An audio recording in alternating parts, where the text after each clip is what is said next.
Steam. Agnes took a handkerchief from her carpet bag and dabbed it across her mother's forehead. Outside, they could hear doors opening and people calling. "Come on, Mother. It looks like we've arrived." Her mother's eyelids fluttered like butterfly wings. "It's all right," Agnes said, taking her hand. "I'm nervous too." On the platform, a chauffeur greeted them with a doff of his cap.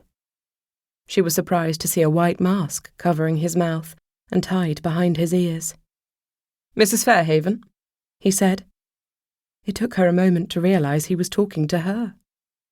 She had only been Mrs. Fairhaven for a matter of weeks, and as yet, no one had addressed her as such. Another thing she was going to have to get used to. She was a wife now, with a husband.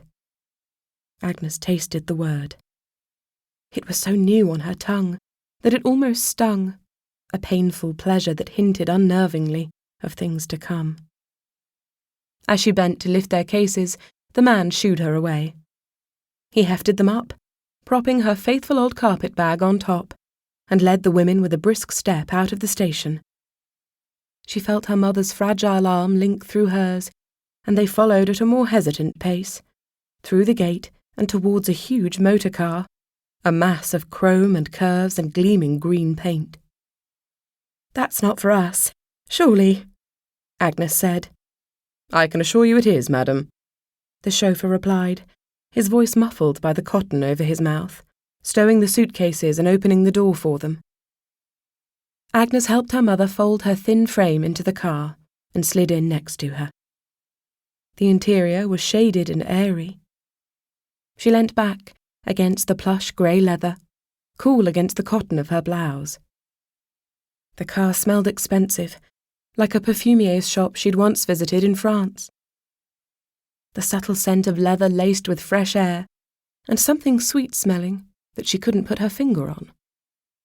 She looked around for its source, and spied a small vase suspended from the car's ceiling, containing a single white lily.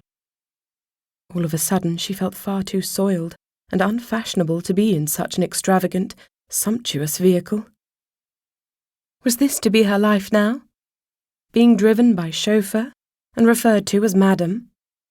Back in France, Christian had showed her a photograph of Hedoné House, nestled high on a lone hill, set back from the Norfolk coast.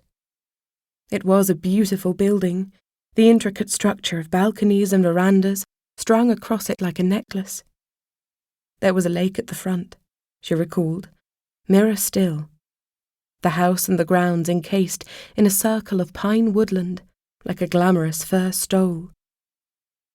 But however elegant Hedoné House was, at its heart, it was still a place for those with tuberculosis to recuperate. Agnes glanced at her mother now. Her skin was very pale, and she had that high blush of colour on the sharp bones of her cheeks that indicated a fever. Christian had insisted on paying for their first-class travel, but even with this considerable luxury, the long journey of train to ship to train had worn her mother out. Not for the first time, Agnes felt relief that soon she would have some answers, and her stomach jolted at the thought that she would at last see her husband again.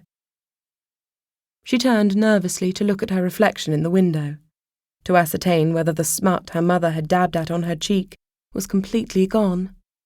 But the window had been wound right down. She looked for a handle to wind it back up, but there didn't appear to be one. Instead, where she supposed it ought to have been, there was a gold roundel with a crest on it, a leaping hare, its ears poised and pointed. This was the emblem of Hedoné House, she remembered. Christian had told her that hares signified abundance, prosperity and good fortune, the perfect symbol for such a magnificent place. How odd this all was, like something out of a dream. She looked down at her lap, feeling rather overwhelmed at the wealth and luxury that surrounded her, and her eyes settled in embarrassment on the cheap cut of her blouse, the outdated fit of her ancient wool skirt. She put her finger to a neatly darned hole near her knee, remembering how proud she had been when she mended it.